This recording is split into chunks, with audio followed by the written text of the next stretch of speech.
এসব কি করছো? কিসব ভুলভাল সুর দিয়ে গান করছো? কোথায় শিখলে এসব? ভুলভাল সুর?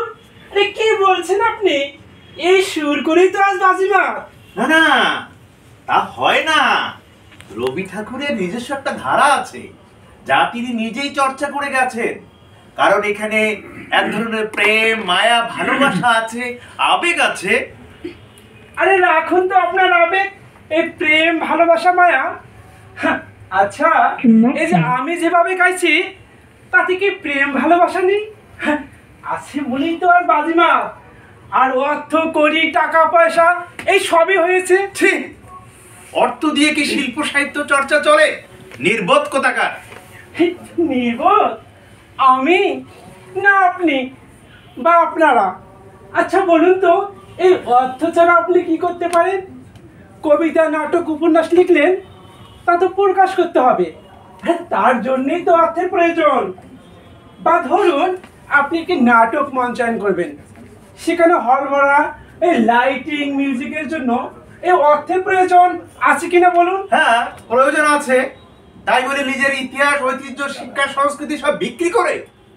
বিক্রি বিক্রি করছি না তো, উপার্জন করছি। উপার্জন? উপার্জন না ছাই। এই তোমাদের মতো কিছু দুষ্ট লোক এখানে আছো বলেই আমরা যারা সুস্থ সাংস্কৃতিক চর্চা করি তাও পারি না। সবসময় এক ধরনের ধান্দা থাকে মগজে। এই তো লাইনে এসেছেন আপনি। মগজ?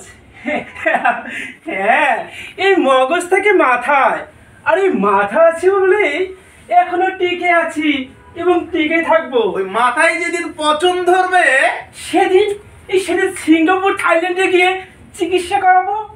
আরে তার জন্যই তো অর্থের প্রয়োজন। চিকিৎসার পর ওই ম্যাসাজ পার্লারে গিয়ে এই শরীরটাকে আরো সতেজ করে নিয়ে আসবো। তাই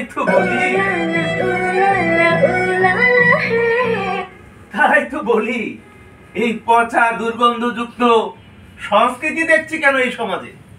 তোমাদের মতো পচা মগজ থেকে এর বেশি তো কিছু আশা করতে পারি না। তোমরা আছো শুধু অর্থ, অর্থ আর অর্থ নিয়ে। এই টাকা কিভাবে রোজগার করছো একবারের জন্য তা ভাবছো না। চুরি করে, রাজনীতি করে, ল্যাং মেরে, সংস্কৃতির নাম ফলক বিক্রি করে যেভাবে অর্থ উপার্জন করছো তা বেশি দিন টেকসই হবে না। টেকসই? আরে সেটাও তো কোলাই করা যায়, এই যদি অর্থ মগজ থাকে। এই সমাজে যত বড় বড় পাণ্ডব আছে তাদেরকে প্রজেক্ট দিয়ে দেবেন, আর বলবেন আমার নামে প্রযোজনা করবেন। এই ভোট দিবেন, পছন্দের লোককে নির্বাচন করবেন। ওই দেখবেন, ওই তখন তারা অর্থ নামের কারণে সব কিছু ভুলে ওই মাথার পিছনে ছুটবে। এমনকি যারা মেহনতি মানুষের কথা বলে, পরিবেশ প্রকৃতির পক্ষ হয়ে কথা বলেন, ওই তারাও চুপ থাকবেন। বরং আমার গলায় ফুলের মালা দিয়ে আমাকে সাধুবাদ জানাবে। আর এই যে আপনাদের মতো যারা আছে না, ওই তারা শুধু ওই গলায় ফাটাবে আর সামাজিক যোগাযোগ মাধ্যমে কিছু লেখালেখি করবে। এর বেশি আর কিছু না, বুঝলে? এটাই হচ্ছে মাথা। এটাই আমাদের দুঃখ আর কষ্ট। আমরা সবাই আমাদের মাথা বিক্রি করছি, অথবা মাথা বিক্রির লাইনে এসে দাঁড়িয়েছি। এদের মধ্যে কিছু আছে যারা কখনো তাদের মাথা বিক্রি করে না, করেনি বা করবেও না। তারা তাদের আদর্শ থেকে কখনো সরে দাঁড়ায়নি। যুগে যুগে তোমাদের মতো অনেক এসেছে, কিন্তু সবাই অনুতপ্ত হয়েছে। তাই সৃষ্টি হয়েছে নেমেসিস। কবি লিখেছেন, যদি তোর ডাক শুনে কেউ না আসে তবে একলা চলো রে, অথবা টিনের তলোয়ার, অদ্যই শেষ রজনী। আমি চললাম সেদিনের প্রতীক্ষায়, যেদিন সমাজ থেকে মাথা বেচা কেনা বন্ধ হবে, যেদিন শিল্প সংস্কৃতি থেকে চোর, বাটপার, ধান্দাবাজরা চিরতরে বিদায় নিবে, যেদিন সমাজে থাকবে না আমলাদের দৌরত্ব।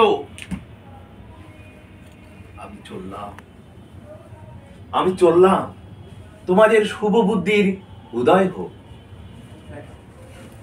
এখানে শেষ ছিল। না না, দেখলেন তো মাথা কেন বিক্রি করি?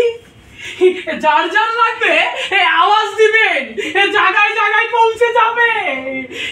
এই মাথার স্যাম্পল দেখাতে দেখাতে আমরা আধুনিক যুগে চলে এসেছি, তাই হোম ডেলিভারির ব্যবস্থা আছে। তয় ডেলিভারি চার্জ দরকার, তয় বেশি মাথা কিনলে ডেলিভারি চার্জ ফ্রি। যার যার লাগবে আওয়াজ দিবেন। আমি এখন দোকান বন্ধ করলাম। শুভরাত্রি। সুধীমণ্ডলী,